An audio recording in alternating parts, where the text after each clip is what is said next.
आज class 11th के elasticity के लेक्चर 4 में हम लोग हुक का नियम, प्रत्यास्थता गुणांक की प्रकार, उनके सूत्र और तमाम चीज़ों के बारे में बात करेंगे। इससे पहले के वीडियोज़ में हम लोग विकृति और प्रतिबल क्या है, परिभाषा क्या है, उनके प्रकार क्या है, मात्रक क्या है, तमाम चीज़ों के बारे में बात कर चुके हैं। आज हम लोग लेक्चर 4 में हुक के नियम से स्टार्ट करके प्रत्यास्थता गुणांक या उनके प्रकार और उनकी चीज़ों के बारे में बात करेंगे। तो आए हम लोग लेक्चर 4 में बात करते हैं प्रत्यास्थता गुणांक के विषय में। सबसे पहले हम लोग यहाँ बात करेंगे हुक का नियम। हुक का नियम क्या है, इसके बारे में बात करते हैं।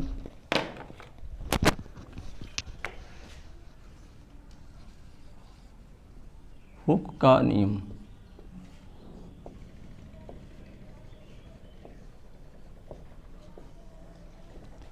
Hooke's law.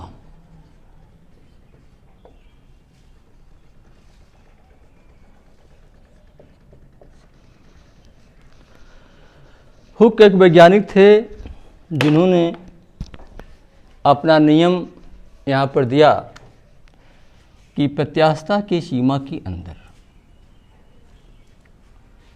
प्रत्यास्थता की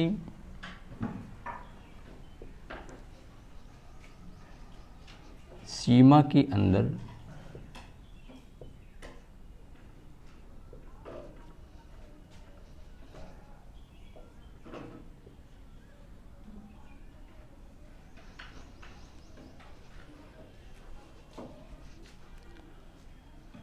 लगाया गया प्रतिबल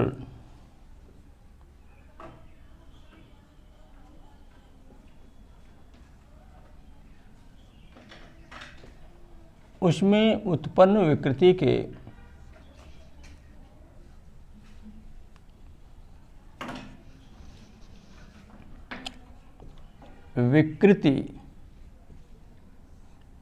के अनुक्रमानुपाती होता है। अनुक्रमानुपाती होता है।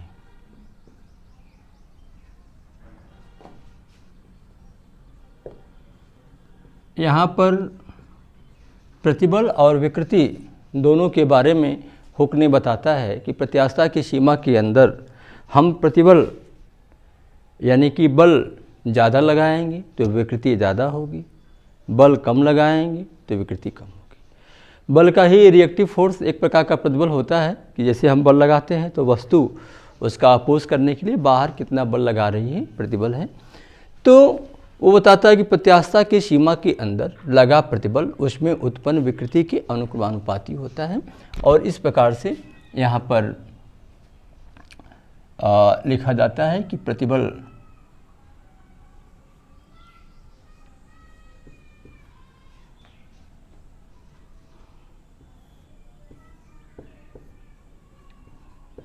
अनुक्रमानुपाती विकृति।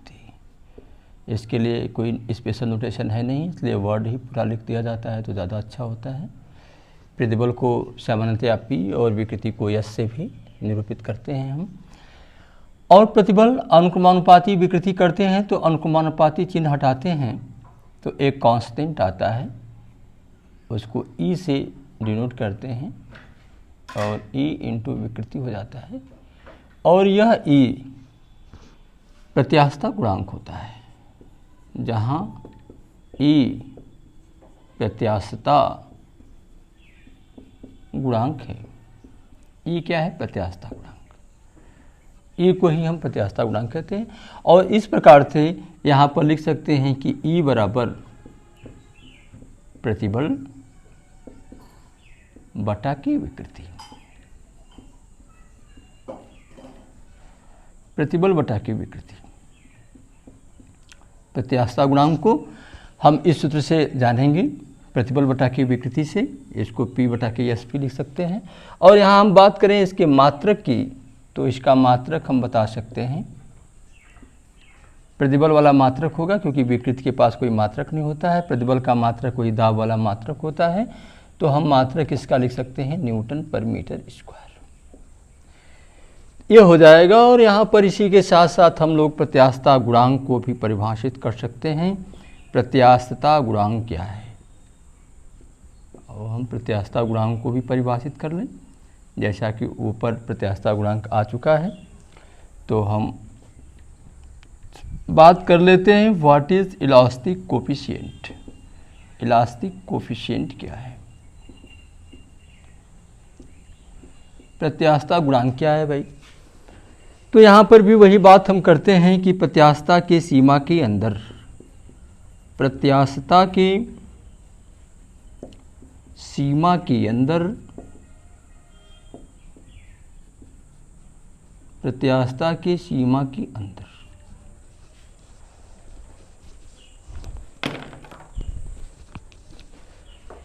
प्रतिबल तथा विकृति के अनुपात को, प्रतिबल तथा विकृति के अनुपात को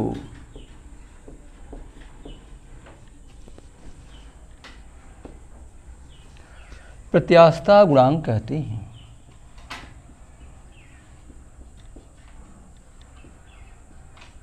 प्रत्यास्थता गुणांक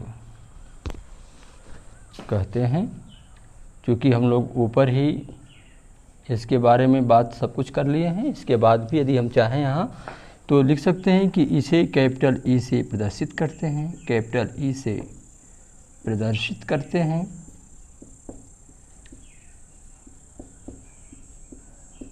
और कैपिटल ई बराबर पी बटा के एस।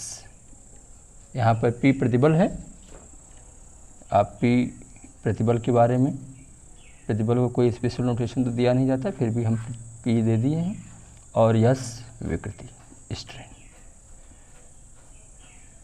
क्योंकि प्रतिबल भी स्टेज से होता है, यस से ही होता है, लेकिन प्रतिबल दाब की तरह से काम करता है, इसलिए इसको हम पी दे देते हैं, और इसको एस दे देते हैं, और इसको ई दे देते हैं।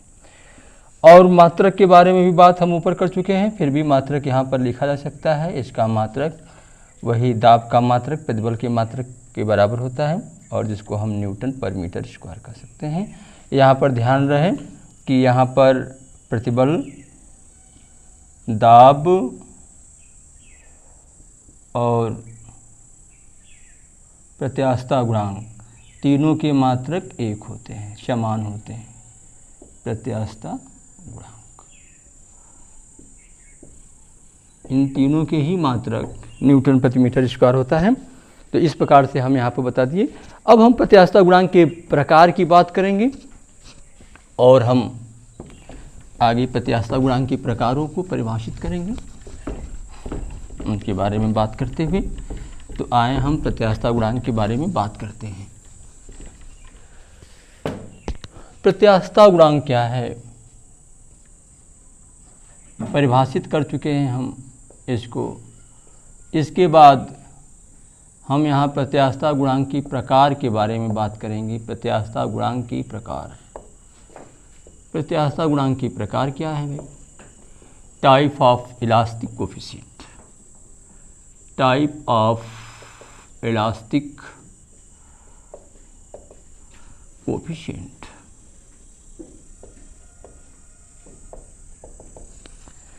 प्रत्यास्थता गुणांक भी तीन प्रकार के होते हैं, जैसा कि मैं पहले बता चुका हूं कि यहाँ पर जितने भी हैं सब तीन प्रकार के हैं। प्रत्यास्थता, प्रतिबल, विकृति शब्द तीन है, तीनों तीन प्रकार के हैं। यह तीन तीन प्रकार का परिवार है, हम तीन, हमारे तीन। तो प्रत्यास्थता गुणांक के प्रकार में सबसे पहले हम बात करते हैं तो यंग प्रत्यास्थता गुणांक की बात करेंगे। सबसे पहला प्रत्यास्थता गुणांक है यंग प्रत्यास्थता गुणांक। यंग प्रत्यास्थता गुणांक सबसे पहला प्रत्यास्थता गुणांक यंग प्रत्यास्थता गुणांक कहलाता है। इसको यंग नामक वैज्ञानिक ने किया था।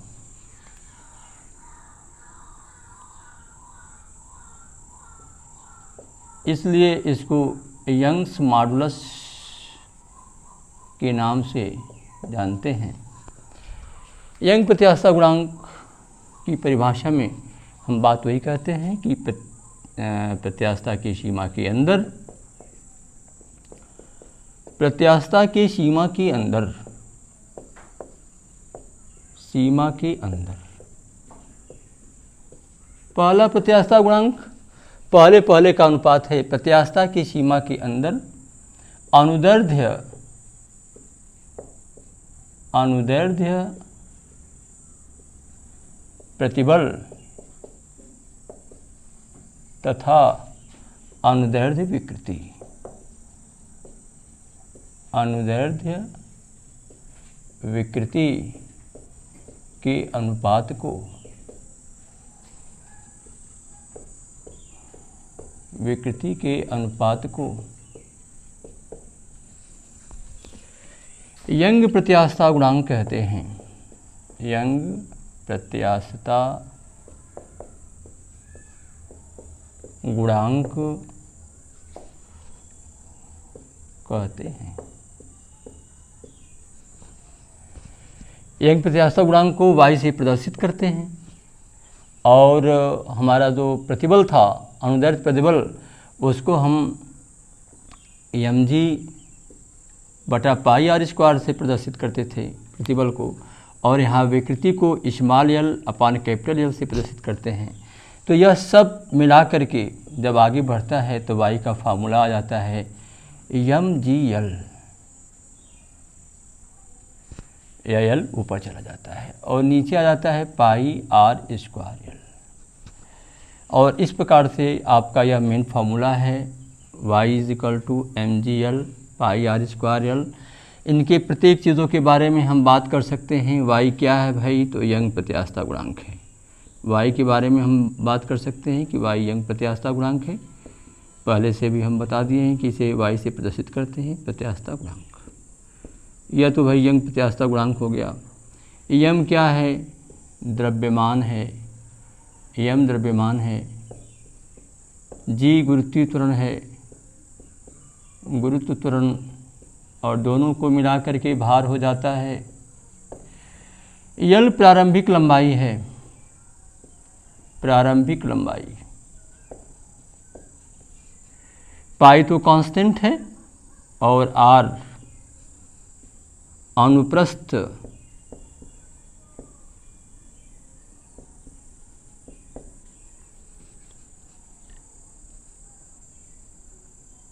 क्षेत्रफल की त्रिज्या।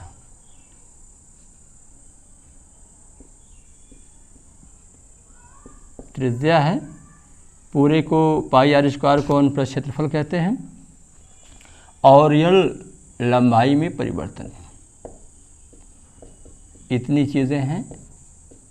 और y का सूत्र है mgl upon pi r square l. दूसरे नंबर पर बात करें हम तो आयतन प्रत्यास्थता गुणांक, आयतन प्रत्यास्थता गुणांक।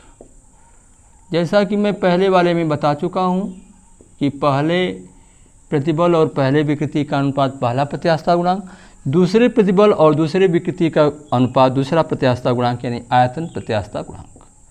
जैसा कि नाम भी है इसका, आयतन प्रत्यास्थता गुणांक।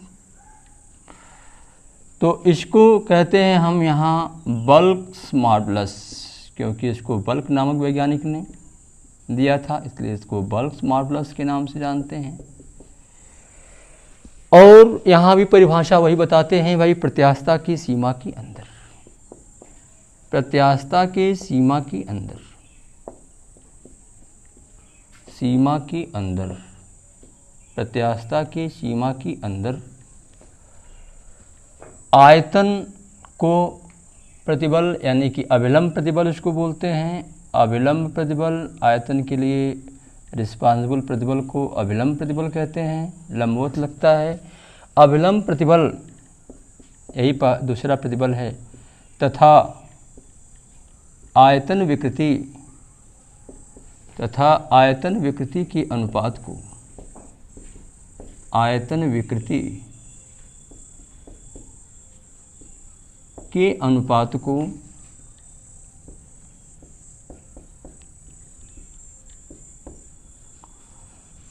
आयतन प्रत्यास्थता गुणांक कहते हैं। आयतन प्रत्यास्थता गुणांक, प्रत्यास्थता गुणांक कहते हैं।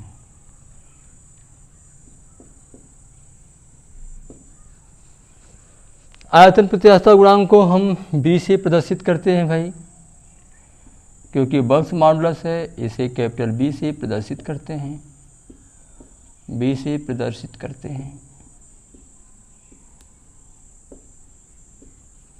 और B बराबर क्या हो जाएगा, B बराबर होता है, वैसे ही यहाँ पर इसको अभिलंब प्रतिबल को हम P से प्रदर्शित करते हैं, दाब बना देते हैं, क्योंकि F बटा के यह A होता है और वहाँ दाब के लिए भी शर्त है कि F लंबवत हो, तो लंबवत होता है यहाँ पर भी, इसलिए इसको दाब से करते हैं। बस अंतर दाब और अभिलंब प्रतिबल में इतना ही होता है कि दाब ऊपर से नीचे को लगता है और यह नीचे से ऊपर को लगता है।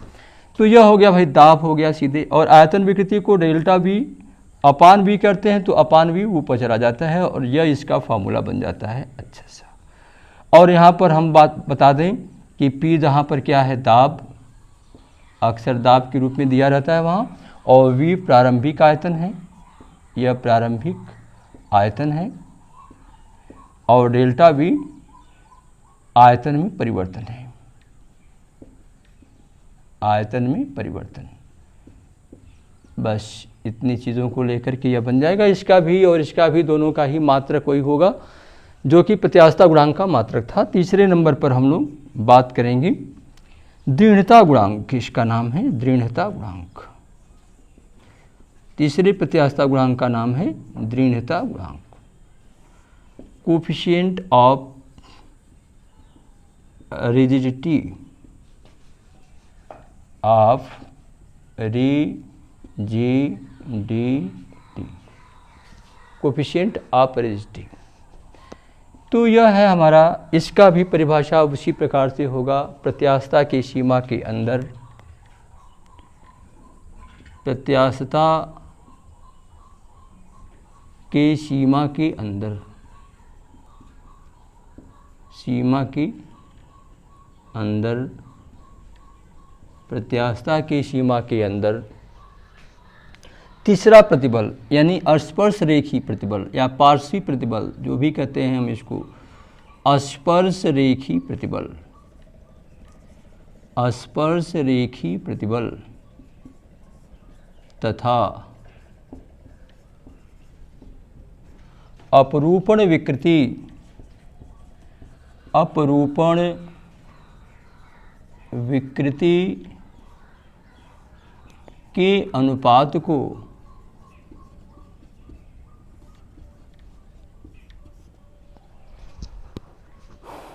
दृढ़ता गुणांक कहते हैं, दृढ़ता गुणांक कहते हैं। इसे ईटा से प्रदर्शित करते हैं, इसे ईटा, यह ग्रीक लेटर है, ईटा से प्रदर्शित करते हैं, से प्रदर्शित करते। और इसका सूत्र होता है ईटा बराबर F अपान A थीटा। यहाँ पर भी F और A है, लेकिन यहाँ पर F समांतर बल है, लंबवत बल नहीं है, इसलिए F बटा के A को यहाँ पर दाब नहीं कर सकते हैं। और यहाँ पर F को हम लिखेंगे अलग से स्पर्श रेखी बल, स्पर्श रेखी बल है, यह अलग से दिया रहता है। और A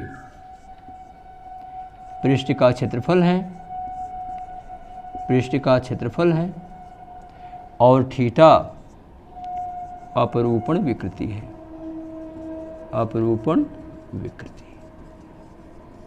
इस प्रकार से यह तीनों प्रत्यास्थता गुणांक और उनके प्रकार और तमाम चीज़ों के विषय में, इसके फार्मूले इत्यादि चीज़ों के विषय में यहाँ पर बात किया गया। इस लेक्चर में बस इतना ही। इसके आगे वाले लेक्चर में हम लोग इसके बाद इसके आगे लेकर के आएंगे। अब इन लेक्चरों तक तो हम लोगों का प्रतिबल, विकृति, प्रत्यास्थता गुणांक, इनके प्रकार के विषय में हो गया। अब आगे के लेक्चर में इनके कुछ निगमन हैं, उनको लेकर के हम आएंगे। तब तक के लिए धन्यवाद।